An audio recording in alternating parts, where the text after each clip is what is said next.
అందరికీ నమస్కారం. Welcome to Telugu times. ప్రతిరోజు వేలాది మంది మహిళలు ఓ సందేహంతో ఇంటి గడప దాటి రోడ్డెక్కుతారు. బస్సు ఎక్కాలా లేక తిరిగి ఇంటికి పోవాలా అన్న ప్రశ్న వాళ్ళ మనసుల్లో ప్రతిరోజు తిరుగుతూ ఉంటుంది. ఎందుకంటే డబ్బు అనేది ఒక సంఖ్య కాదు, వాళ్ళ కోసం అది అవకాశం. అది ఒక్క అడుగు, అది బస్సు ఎక్కే అవకాశం కాదు, బతుకు మారే అవకాశం. అయితే ఈసారి మాత్రం పరిస్థితి మారిపోయింది. ఆంధ్రప్రదేశ్ ప్రభుత్వం తీసుకున్న ఓ చారిత్రాత్మక నిర్ణయం ఎన్ని పాదయాత్రలకైనా సమానమైన ప్రయోజనం ఇచ్చింది. ఇప్పటి నుంచి బస్సు ఓ సామాన్య వస్తువుగా కాదు, ఓ సాధనంగా మారింది. ఆ సాధనానికి పేరు స్త్రీ శక్తి.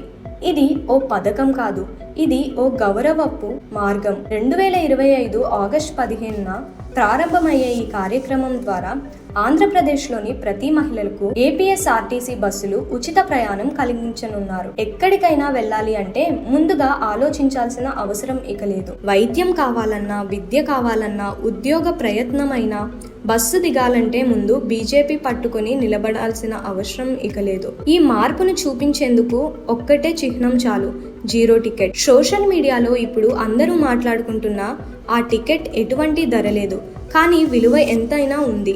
వదిలేసిన అవకాశాలన్నీ ఇప్పుడు తిరిగి ఎక్కించేందుకు అది ఒక చిన్న చేతిలో అందబెట్టిన పాసులాగా మారింది. ఒక తల్లి స్కూలు దగ్గర నిలబడి కనిపించే తన పిల్లను నడిపించి పంపుతోంది.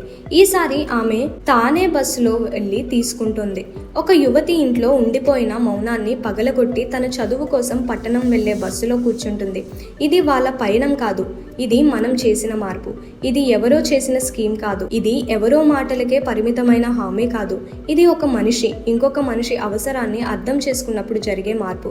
ఈ ప్రయాణం నేడు ప్రారంభమైంది. ఇది కేవలం ఊరు మార్చడానికి కాదు, వాళ్ళ జీవితాల దిశ మార్చడానికి. బస్సు స్టార్ట్ అయ్యే శబ్దం ఇప్పుడు ఓ మార్పు చప్పుడై వినిపిస్తోంది. తల్లి, భార్య, చెల్లి, కూతురు ఎవరి చేతిలోనైనా ఉన్న ఆ జీరో టికెట్ వాళ్లకు ఓ కొత్త గమ్యం తెచ్చిపెడుతోంది. ఇది పాలసీ కాదు, ఇది మానవత్వం. ఇది తప్పనిసరి చట్టం కాదు, ఇది మనసు నుంచి వచ్చిన నిర్ణయం.